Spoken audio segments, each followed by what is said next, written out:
Hello,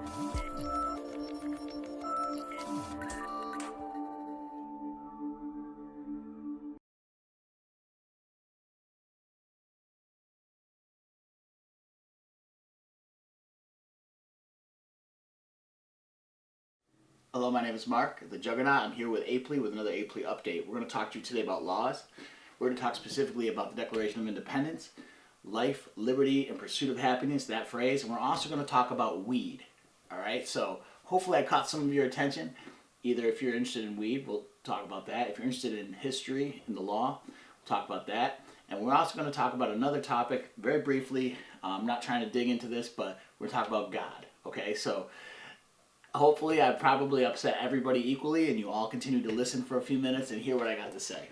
So let's talk first about God. I'll get that. I'll throw that right out there before we talk about weed. We'll save weed for the end. Talk about God first. All right, there's three different types of laws, okay? And without going into too much detail, there's natural law, like the law of gravity, which means that whether you like it or not, it works. It works all the time. Obviously in science, we form hypotheses of what exists, and then once we realize, okay, no, this is actual law, it means it's something that can't be changed. Okay, the law of gravity can't be changed. You can do things to be in the air, obviously, for longer periods of time, but what goes up eventually must come down. Okay, so anyways, that's a law. That's a principle, right? Doesn't matter what your belief system is. It's something that everybody has to be a part of. You know, another thing is like breathing. We need air to breathe, all right? So these are natural things, a natural order of things, basically. Second type of law, all right, is what I call God law, okay? So have you ever been at a job and you were told by a supervisor for a long time, this is the way I want you to do something. You do it that way and you feel like you're doing the right thing, and then a bigger boss comes in and says, no, this is wrong. You're doing it wrong. And you're like, my boss told me to do it like this. And so you have to correct that, okay? So how does God play into that, okay? First of all, my belief system, for you to understand this video, you're going to have to understand my belief system is that I believe that all law is, there's a higher law, which is God's law. Like Aslan in Narnia, The Chronicles of Narnia by C.S. Lewis, if you've ever read those, the witch was following magic, and the rules of magic said a certain person had to be sacrificed if they broke this certain law. And then Aslan comes along and says, no, there's a deeper magic that has to be followed even more than the magic that was being followed, the laws that was. So basically, if you take the word magic out and you put law in, that's what I'm talking about, okay? Another thing, in the Bible it says that God raises up kings and deposes them, okay? There's a man named Daniel in the book of Daniel, and he basically existed through 4 different kingdoms, and he stayed in position as a leader of the people throughout those different kingdoms that was raised up and deposed, okay? So I just want you to understand where I'm coming from. In fact, Jesus came on the scene, when he came on the scene in 0, okay, and he lived till 33 AD, right? That's why we have the calendar before Christ, BC, right? And anyways, Anno Domini AD is in the year of our Lord, which means that when Jesus came on the scene, boom, it's like we reset the clocks. But anyways, when Jesus came on the scene, there was all kinds of laws that the Jewish people were following at this point that were originally based on the 10 laws of the 10 commandments, okay? For those of you guys who are weed smokers, just hold on, man. I'm coming back to you. Don't worry. But the 10 commandments, okay, most of us have heard them at least once, okay? But from those 10 commandments were, as generations went down, they would come up with more laws, hand-washing laws, certain laws about foods touching other foods, okay? All these different types of laws. Clean laws of being clean versus unclean, kosher laws, right?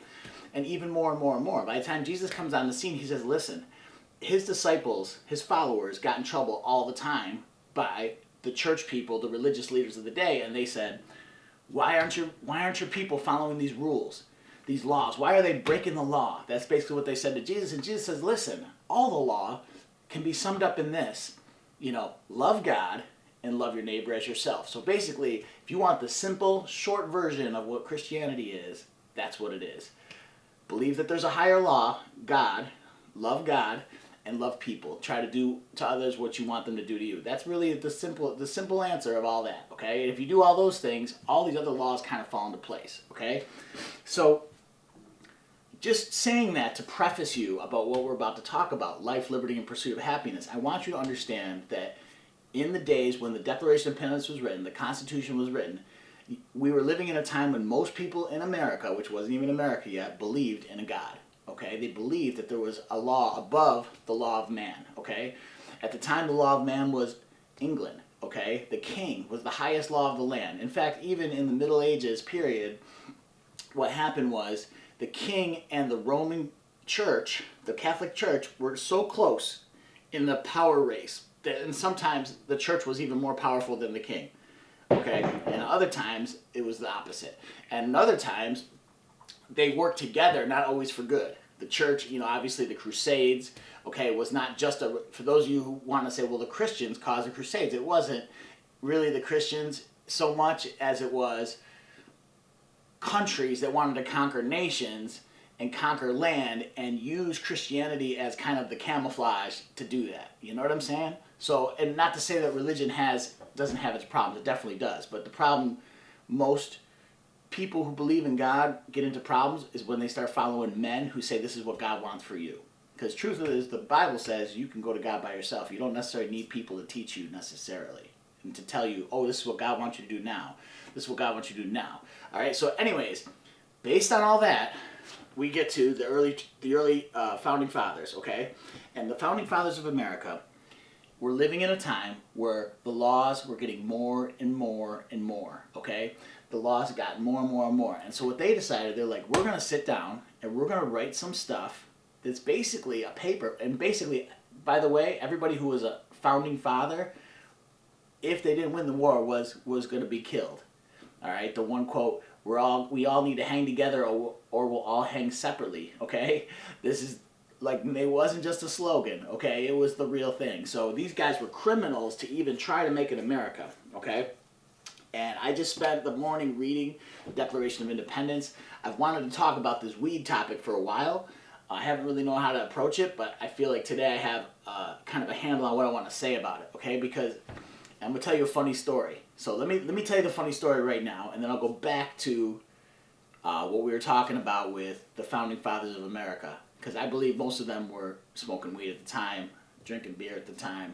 It wasn't an issue. We're going to talk about prohibition. That's why I'm sorry, you're going to have to be patient with me. We're going to start in the Declaration of Independence. We're going to go to Prohibition, and then we're going to go to right now, okay? So, but before I do that, I'm going to tell you a funny story so you understand Mark, the Juggernaut, all right? So, my first job, I was 11 years old.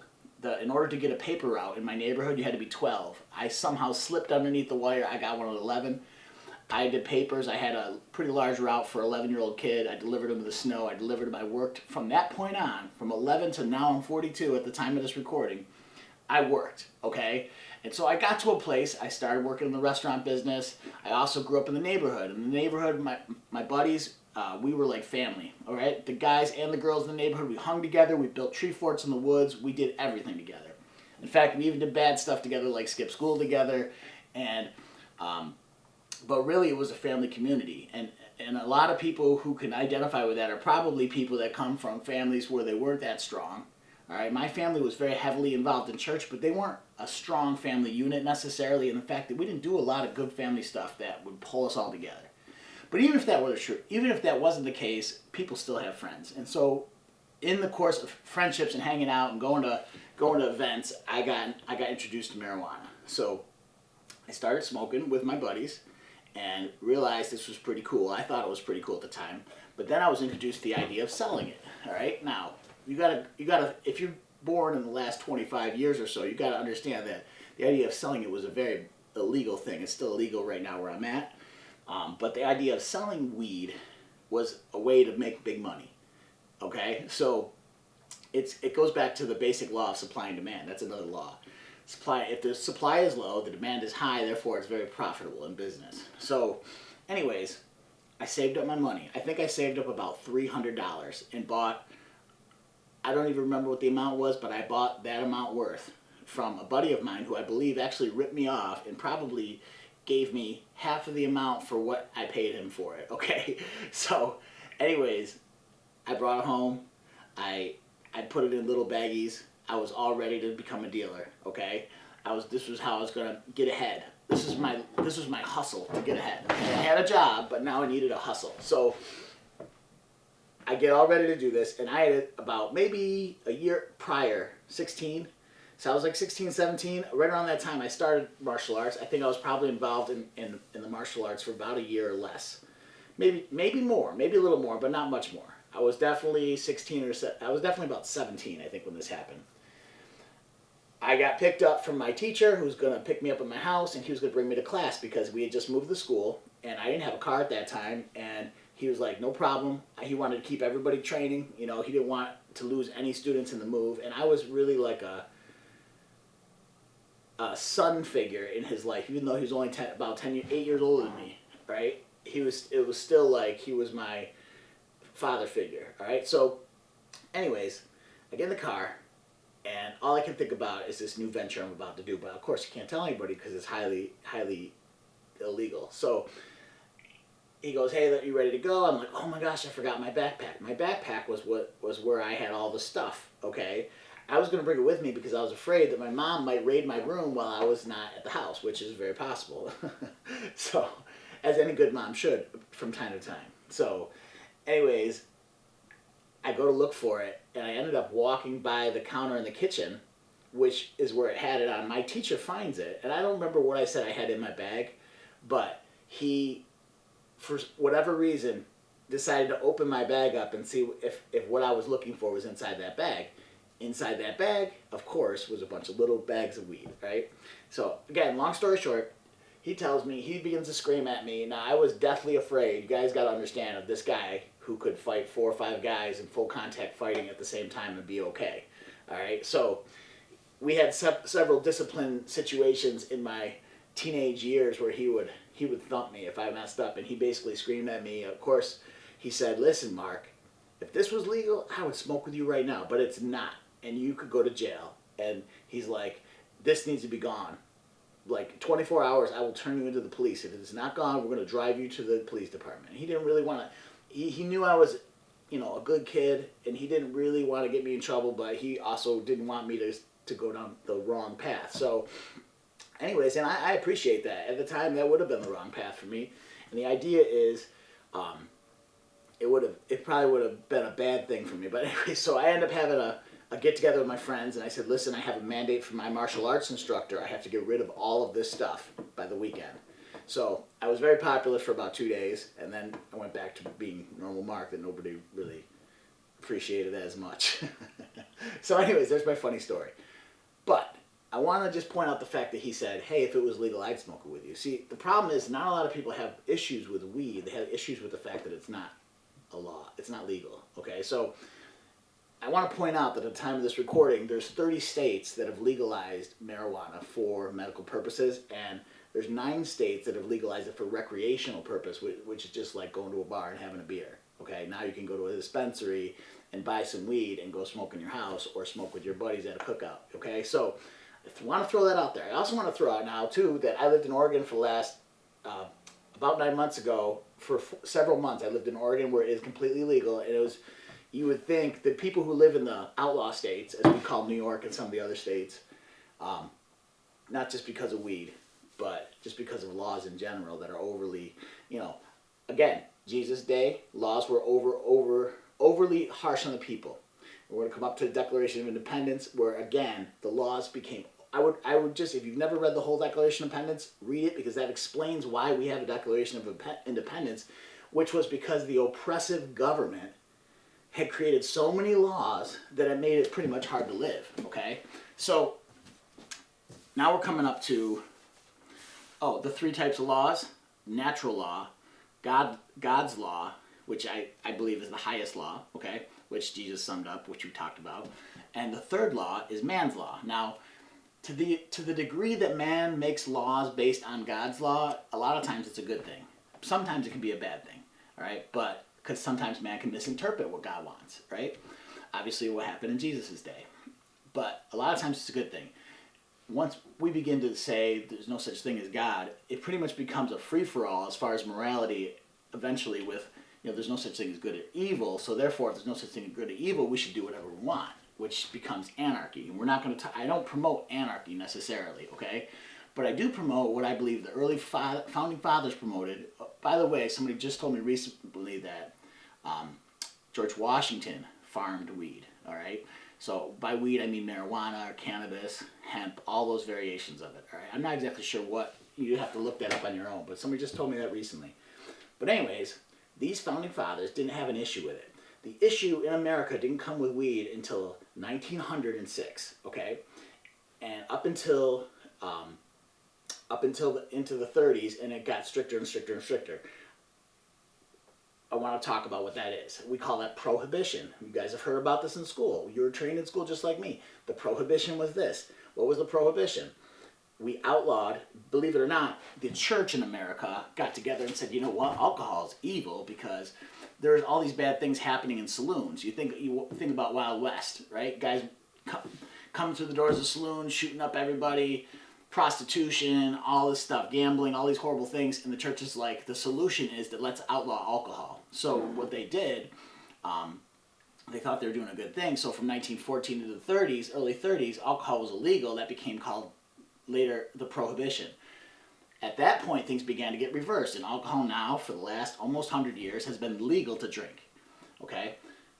Again, those same laws began to be enforced on marijuana, which prior to that time were being used for medical reasons. They were being used for all different types of things. Hemp is used for obviously creating rope, clothing, all different types of stuff. Okay, it wasn't known in that time period. If you were in the founding fathers time period, all the way up into the early 1900s, most people didn't have a negative. There wasn't a negative connotation associated with weed, other than probably just like alcohol. If you overindulge, okay, then you're obviously going to probably not be able to manage your life. So all this to come to this point, all right? Why do I think weed? Am I a big weed smoker? No, all right?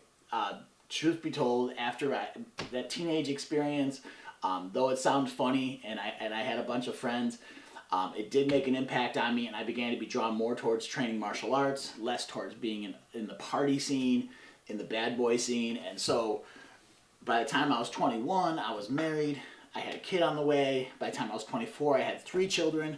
So I began to move away from this. And in the meantime, all these things were happening. If you look up on Wikipedia the history of marijuana, okay, from the time of 1970s where it began to be decriminalized in New York State and other states federally, the idea that we weren't going to throw people in jail for long periods of time to the early 70s, to the late 70s, up to the 80s, where they began to say, this is they actually arrested a guy who was involved with he was involved with growing his weed because he had glaucoma, and for the medical benefits, they confiscated it. He took the government to court. He won the case. He ended up being able to get it. Medical trials began to be started. Okay, there's so much history that you got to study. It's not enough just to say, well, it's illegal, so therefore it's wrong, because if you say that, that means you believe that America is the highest law of the planet. But America is only one country in a whole bunch of countries. It might be the country you live in. You might feel it's the best country in the world, okay? But there's obviously problems in America. What was in the 30s? So let's talk about the 20s. If you lived in the 20s, what were bad things? One thing's identify you with being a criminal. You smoked weed, or you dealt weed. You smoked or you drank alcohol, okay? You're part of this whole speakeasy world, okay? But what else was legal? It was legal that men could have better jobs than women. It was legal. Slavery was still happening. There's obviously not the way it was pre-Civil War, but there were still problems. It was illegal for black men to have the same jobs as white men and to eat in the same places as white men and all this stuff. All these things that were legal in America, land of the free and the home of the brave, wasn't free for everybody, okay? So the truth is, if we really want to get back to our roots in America, we have to realize that a lot of these laws that we've come to over the years, for example, I'll give another example. It has nothing to do with weed. breastfeeding. In the 60s, in the 70s, actually prior to, in the 50s, all right, breastfeeding became considered a very negative thing. They were like, you know what, bottle feeding is the only way to go.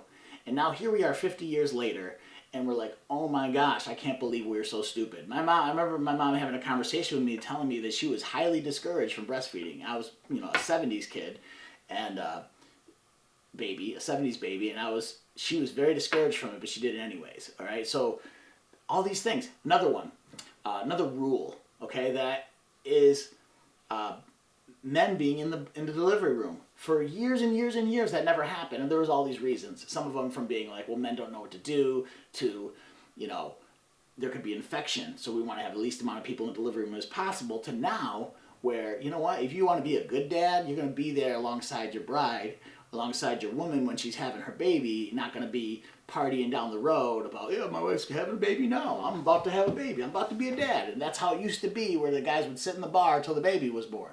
All right, which is craziness. So I can't even imagine. I have 4 children. I can't even imagine not being on the scene as a first responder to the baby.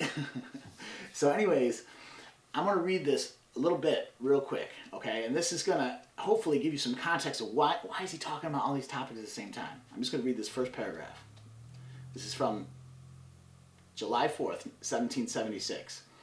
When in the course of human events it becomes necessary for one people to dissolve political bands which have connected them to another, and to assume among the powers of the earth the separate and equal station to which, here we talk about the laws of nature and of nature's God entitle them, okay? I talked about both those things, now you know what I'm talking about. A decent respect to the opinions of mankind require that they should declare the causes which impel them to the separation. So what we're talking about here, for those of you who don't read 1700 English very often, is they're saying, look, there's a problem here that we have to fix. And we're going to have to separate from the natural order of things, because natural laws and God laws are saying that we're in violation, okay, of the, just like slavery. Slavery is a violation of God's law. Okay, and so this is what they say. And so even though some of these guys didn't understand that in terms of slavery, they didn't understand that in terms of women's rights. They didn't understand that in terms of a lot of things. We're onto something. Just like if you ever done something, you ever gave a better talk to your kids than you actually lived. You ever do something, write a better story than you do something. This paperwork, this document is more amazing than even the founders that founded it, because it was based on something, a principle that there's a higher law. Okay, so I'm just gonna keep going real quick, because I'm not going to read the whole thing. That's for you to do on your homework. We hold these truths to be self-evident. What does that mean? Self-evident means they're obvious. It's not something that needs to be explained. Not something that should be broken down, okay? Not something we're putting on you, but it's something that just exists. That all men are created equal. That would be all men of all colors, nationalities, tribes. That means all women and men.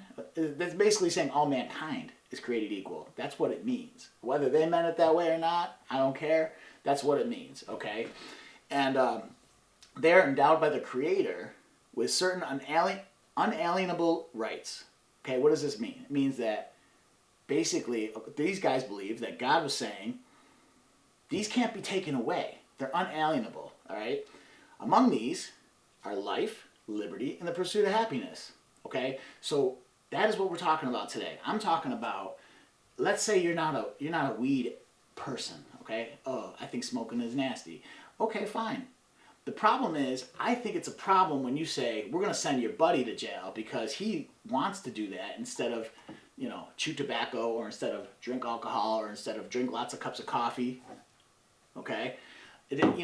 You should be allowed to make it, once you become an adult, when you're a child, you have parents that should be telling you what is good and what is bad, what is going to help you out, what's going to put you in the wrong direction. Same thing with mentors, same thing with teachers, same thing with government in some ways. But the problem is government becomes corrupted. They said the saying, power corrupts and absolute power corrupts absolutely. Okay, the idea is the people at the top, though they say they care about you, some of them really do, okay?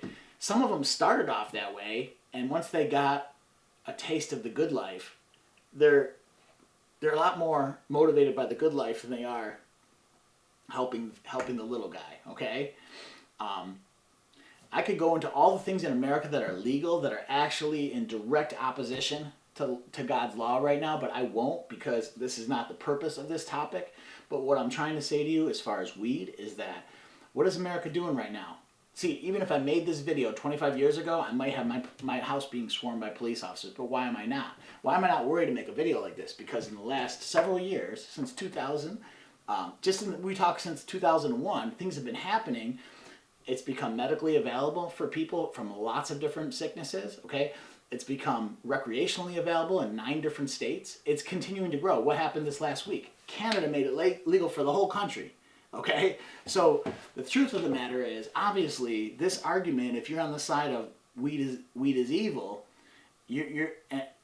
and you're also on the side of we should follow the law, means that you should follow the law. You know, some laws shouldn't be made legal. It shouldn't be. I don't think it's a good idea to make prostitution legal. I don't think it's a good idea to make. I don't even want to get into it. I'm gonna stir up more hornets' nests than I want to today. But what I'm saying is, some things are personal choice. Some things are adult choices that once you become an adult, you can make.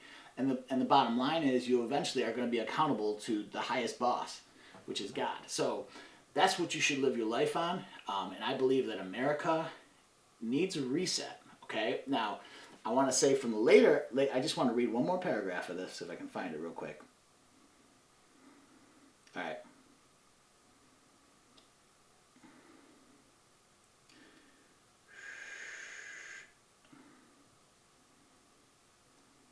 I can't really find it yet, but basically this goes into the whole thing of why they have to do this. But it talks about throwing off. Okay, here's I'm going to read this little part here. I'm trying to read it from my phone, so it's a little tricky.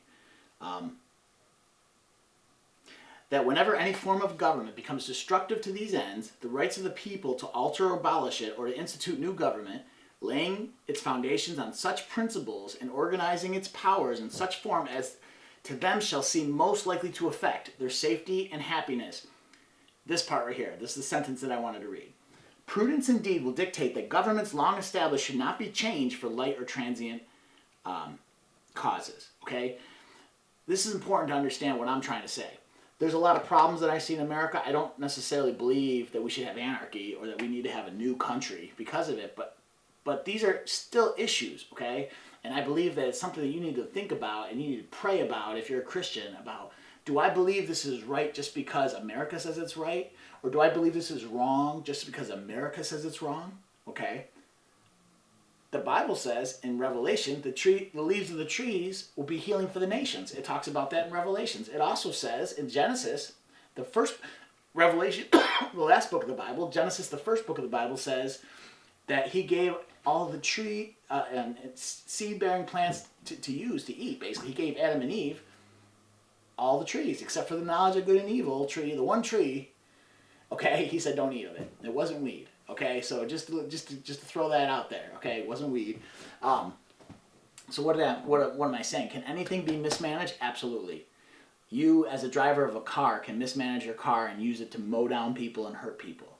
Okay, you, as a person who works a job, can use your job to be a jerk to everybody that you work with. Okay, if you're in a position of leadership, you as a husband, or a wife, or a father, or a mother, okay, can use your position to cause a lot of damage, all right?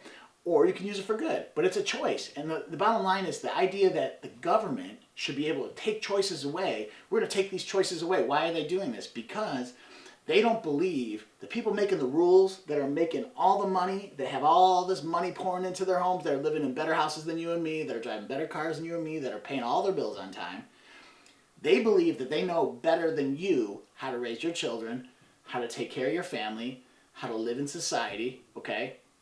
I heard this the other day that in the early 1900s, another thing, boom, 100 years, we're talking about stuff from 100 years ago, but the Department of Education in part was institutionalized by people in big business so that we could train society how to work in our jobs, to how to be employees instead of business owners. That's just an interesting side note. I want to throw that out there, but look that up, do your own research about that. But the point is, we're now, as I record this, in a time in America where things are changing for marijuana.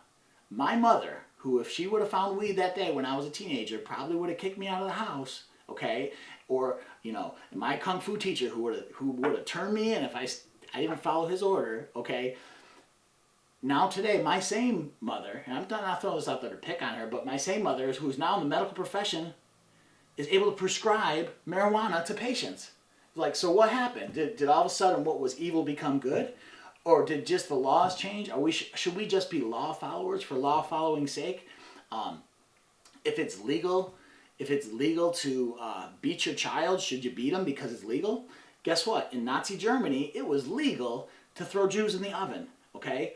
In America in the 1800s, it was legal to beat and abuse your slaves, okay? It was legal, all right? But does it make it right? That's the question. So which of these three laws are you following? Because ultimately, God does raise up kings and depose them. Nations, I've had this conversation so many times with people, oh, America's the greatest nation in the world, and we'll never be overturned, and we'll never be taken down. Well, here's the thing. The founders of America said, look, when shit gets really bad, I'm sorry for swearing, but when shit gets really bad, human beings who are endowed by their creator with certain unalienable rights have the right to throw off oppressive government. Not only that, they put a law in there that said, in the Bill of Rights, Congress shall make no law restricting the right to bear arms. Why? Because they wanted to put a safeguard in there for future in case things ever get bad. So if you were to talk with the founding fathers about how great America is, and if they were to see some of the stuff happening now, like, hey, you can't get a gun unless the government approves you to, they would be like, why? Why is that even a thing? That doesn't make any sense. You can't use weed for PTSD, for cancer, for all these different things unless the government approves you to, then we'll let you. In fact, the guy that fought the government, that I was telling you about earlier, he was the first to kind of basically get medical trials set up since the prohibition of weed. And basically what happened was it said only there was like 13 or 14 candidates because it was so restrictive and so difficult to be able to get involved in it. Okay? I'll tell you the truth. The pharmaceutical industry, if you believe that the pharmaceutical industry is good because it's legal, that's not necessarily true. There's all kinds of bad stuff that happens. Okay? Products that roll off the shelves that aren't tested thoroughly, okay? There's all kinds of bad stuff. I'm not saying don't take prescribed medication. I'm not saying that. There's medication that you need to take sometimes to live and something that you need to take for a period of time until you get better. I believe in medicine. I believe in the psychiatric field, and I believe in sometimes you just need some medicine to get by. But the idea that something you can grow in your garden, that the government can make a rule that says, nope, that's illegal, and we're not going to let you do that anymore for your own personal benefit. And also, too, in the 30s, what happened was there was a guy who was part of a government agency that basically they put out a whole bunch of movies basically saying that if you smoke weed, you'll become super aggressive, super sexually active, and all these bad things that are like, people are like, oh, we need to stay away from that. Okay, so I'm saying is you've been educated to think a certain way about the laws, okay? I had a discussion with a buddy of mine about seatbelt laws the other day. I won't get into seatbelt laws, okay? I'd like to think of some more crazy laws, okay? Like, for example, sales tax in New York State. You guys who live in New York State with me that have been paying 8% of everything, I just lived in Oregon. There's no sales tax there. And I'll tell you what, once you've had a few months of no sales tax, you all of a sudden start to go, well, this state is getting by with no sales tax. Why does this state have 8% sales tax? Okay? You start to question. And so what I'm asking you is question authority, all right? That's what I'm asking you to do. Question authority. Is the authority you're following doing it for your benefit, or are they doing it just so that they can benefit and you can't? Okay? One more thing I want to say before I end is that it has been proven in New York State alone, okay? I don't know about the rest of the states, but in New York State there was a woman politician who recently said, weed has been legal for white America, but really it hasn't been legal for the minorities, because what's happened is when it was decriminalized back in the 70s, and we were not supposed to be putting people in jail, they've still been putting people in jail for smoking weed for years and years and years, okay? If you kill somebody, okay, you should go to jail. If you do it intentionally, especially then, okay? if you rob a bank and try to hurt people, or you do bad things that are hurting other people, okay, that are not loving your neighbors as you love yourself, okay, if that's what you're doing, yeah, you should be put behind bars because as an adult, you demonstrate that you can't make good choices, okay? But if all you want to do is celebrate the 4th of July with some friends and you want to have alcohol, you want to have marijuana, you want to have chewing tobacco, you want to have coffee, you want to have potato chips. You know, they're talking about fat tax too. That's been something that's come up in the recent years too. We're gonna start helping you make better choices for eating by making the food that you shouldn't be eating, according to us, harder to get, okay, and cost more money.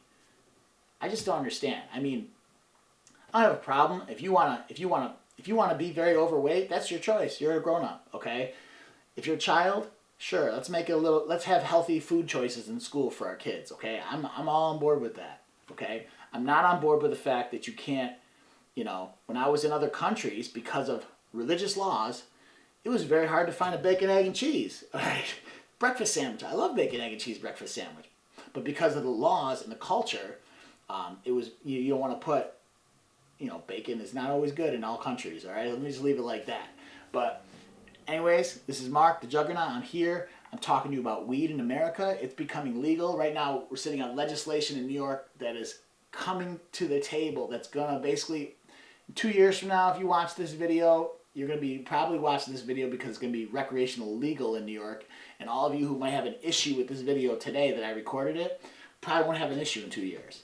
Right now, over 65% of America is pro-weed. So, at least for medical purposes, if not recreational. Hey, I'm just throwing it out there. Think for yourself. Question authority. This is the Juggernaut from the Apley Update. Peace.